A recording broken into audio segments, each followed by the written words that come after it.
Why is buying a used car so miserable?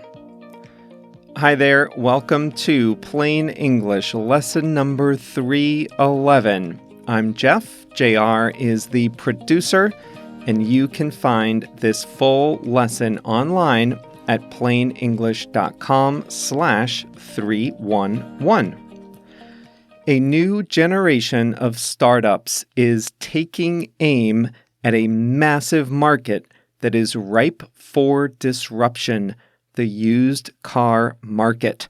Kavak in Mexico, Kazoo in the UK, Volante in Brazil, and Carvana in the United States are all trying to take one of the worst consumer experiences and make it, if not fun, then at least tolerable.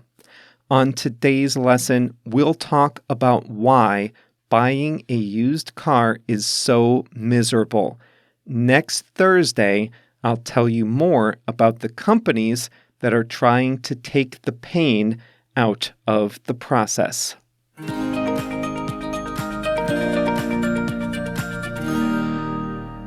Have you ever bought a used car? If so, then you know the stress and worry that comes from paying so much money for a car that, let's face it, might be problematic. Let's start with a basic question. Why is buying a used car so miserable? The answer lies in an economic concept called asymmetric information. In many markets, the buyer and seller have a similar amount of information about a product. Not exactly the same, but similar. When you buy a new mobile phone at an electronics store, for example, both you and the store know all about the phone. The specifications are printed on the box. The manufacturer has a reputation. The price for the identical phone is openly advertised at other stores, and there are online reviews giving information about the phone's quality and features. You know all this as a consumer. The store knows that as a seller. There aren't any secrets. The store offers it for a price.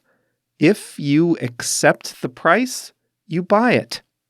If, in the unlikely scenario, the phone is defective, you can return it to the store or to the manufacturer for a replacement. That's not how it works with used cars. In a market for used cars, the seller has more information than the buyer. Why is that? Well, the value of a used car is related to its condition. How has the car been treated? What parts have failed? How well has the owner maintained it? Has it been in any bad crashes? These are things the seller knows and the buyer does not know. In a transaction, information is power, and the seller has all the information. Can the seller offer any protection to the buyer? Often, no. Although the car maker may have a brand reputation for quality, the used car seller is often an individual. Once you buy the car, you can't take it back and ask for a refund, and you can't leave a negative online review for an individual. Used car buyers can ask to have the vehicle inspected by a mechanic. This is always a good idea. However, it has its limitations. Even a thorough inspection cannot uncover all the potential problems that can arise with a used car. What's more, a vehicle is one of the biggest purchases a typical person makes. The stakes are high for the buyer.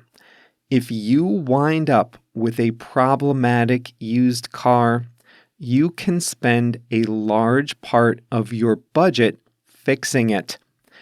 As a buyer, you are facing a high-risk transaction with little good information and no recourse if something goes wrong.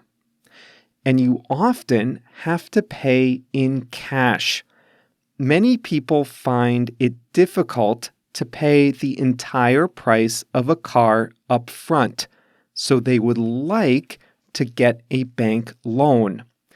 In the US, a bank loan for a used car is more expensive than a loan for a new car. In other words, you will pay a much higher interest rate for a used car, and some buyers may find it difficult to get approved for a loan. This is not surprising.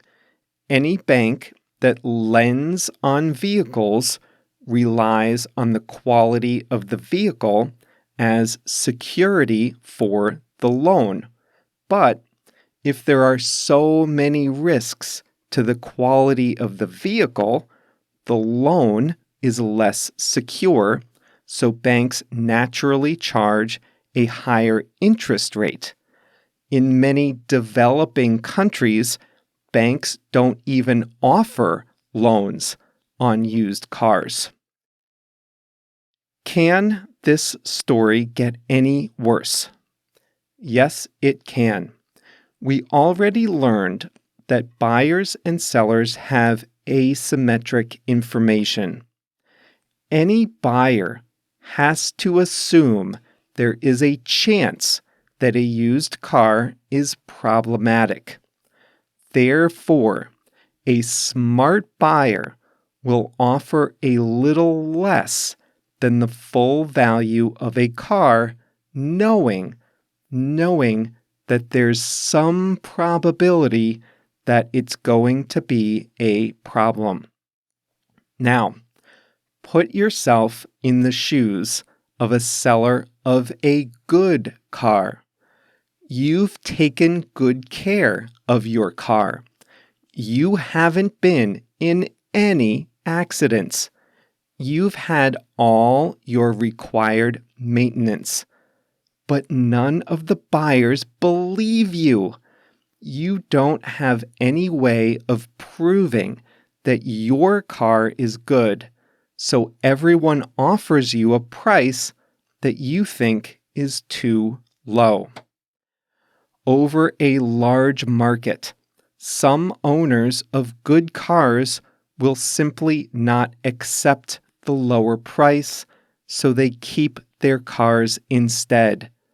Meanwhile, the owners of the worst cars are all too happy to offer their cars in the market and hide the defects. That means the used car market is full of cars with problems. This is a classic example of a market failure. Buyers want to buy and sellers want to sell, but because of the gap in information, they can't come together on price. There are consequences. For one, many people who really want and can only afford a used car actually buy new ones because they can't get loans for used cars. For another, sellers often have to accept a too low price for a car that really is in good condition. Some dealerships try to solve this problem by offering certified used cars, where the dealership certifies that it has inspected the car and offers a guarantee. This is how I bought a used car many years ago, and it does provide some peace of mind to the buyer. But the dealerships still have a less than stellar reputation for honesty and transparency.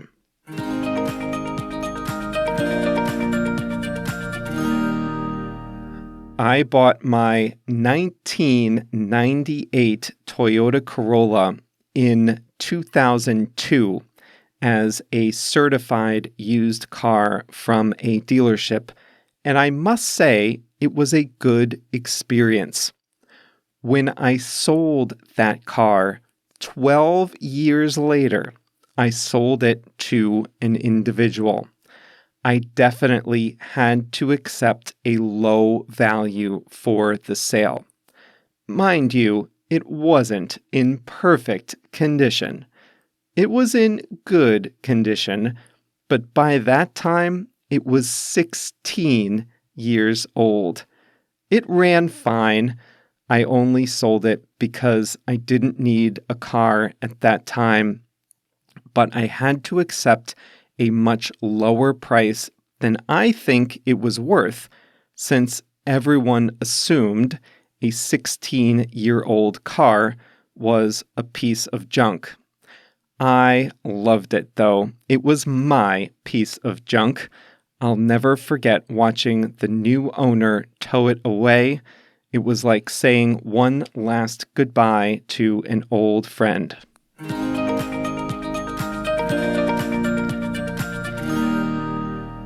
Today's expression is peace of mind. This is a way of describing a feeling. When you have peace of mind, you feel safe and secure. You're not worried. A curious thing about this phrase is that we often say someone has greater peace of mind, or some peace of mind, or a little peace of mind. Did you notice? We often say a person has peace of mind in degrees. In fact, I said some peace of mind in today's main lesson. Used car buyers are in a tough position, as we learned. It's stressful, high-risk proposition to buy a second-hand vehicle. Some car dealerships, though, can offer some peace of mind by performing thorough inspections and offering longer warranties. These car dealerships, try as they might, can't completely eliminate all worry about buying a used car. They can't make you feel 100% safe and secure about the purchase, but they can make you feel a little better than you would otherwise feel. They can give you some peace of mind. What other companies offer you peace of mind? Here's an example of a product designed entirely to give you peace of mind. Home security systems. Households don't use home security systems every day. Sure, they may set them every day, but the security system's function to alert you to an intruder, that's not something you use every day. Still, the home security systems offer value every day. The value they offer is greater peace of mind for the homeowner, a greater sense of safety and security. Notice I said greater peace of mind. A home security system is not a foolproof guarantee that nothing bad will happen in your home, but it does give you greater peace of mind than just a lock. Refund periods often give me peace of mind. I buy shoes so infrequently that I never know what size I wear. I look on the pair of shoes I'm wearing and I order that size. But every shoemaker is a little different, and even shoes from the same brand can feel differently. I got a pair of 11s in the mail and they were too big. Luckily, I could return them without paying for return shipping. Zappos, an online shoe store, offers customers like me peace of mind. If the shoes don't fit, we can return them for a full refund, and we don't have to pay for return shipping. I feel safer and more secure about my purchase because I know I can return the shoes if I need to. If you've got a slight fever, you might start to get worried. Do you have COVID? What can give you some peace of mind in that case? Perhaps a coronavirus test would give you some peace of mind. If the test comes back negative, then that's good. You just have a normal fever. If it comes back positive, then you know you'll have to self-quarantine and monitor your symptoms. But either way, it gives you peace of mind. Like I said earlier, information is power. You can act in your own best interest once you know what it is. But if you don't know, all you do is worry. The test, whatever the results, can give you some peace of mind.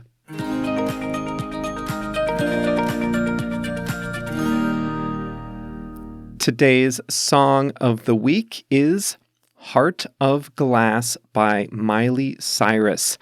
I didn't know Miley Cyrus performed this song. I listened to the original by Blondie. But whichever version you choose, it's a fun, upbeat song. And guess what? There's a line that says, "Love is so confusing, there's no peace of mind." This is a first. JR picks the song in advance, and then I write the lesson. This is the first time, to my knowledge, that the expression we explained appears as a lyric in the song. Heart of Glass, performed by Miley Cyrus, is the song of the week as chosen by JR, with the Blondie version for those of you over 30 like me. Well, new Plain English Plus members can also enjoy peace of mind when you sign up for our membership program, which is excellent, by the way. You can request a refund within 30 days, and I'll give you all your money back, no problem whatsoever. You can enjoy all the benefits for 30 whole days, the fast version, the massive library of instructional videos, the grammar quizzes, pronunciation exercises, translations, courses, listening quizzes, live calls, all that. If after 30 days that's not what you wanted, I'll refund your money. No hoops to jump through, no questions, no tricks. I'm not crossing my fingers behind my back. I only offer one product for sale online, and I want my members to have peace of mind when they click that join button. Don't get me wrong, I'm not giving refunds every day. There aren't a whole lot of requests for refunds because our members love the program, but every few months, one person will say, hey, this isn't what I was looking for, and I'll send the money right back the same day. That's the peace of mind we offer with Plain English Plus. So, if you have some doubts, don't worry. I'm here to offer you peace of mind. Sign up at plainenglish.com/plus, and I'll guarantee you'll like it. If it's not for you, I'll refund your money within the first 30 days. Peace of mind. And that's it for today. Thanks for indulging me that little educational commercial. Next week, we'll talk about the startup companies that are trying to make used car buying easier. That'll be a lot of fun. One of them offers cars out of a vending machine. To learn all about that, come join us right back here 1 week from today, next Thursday.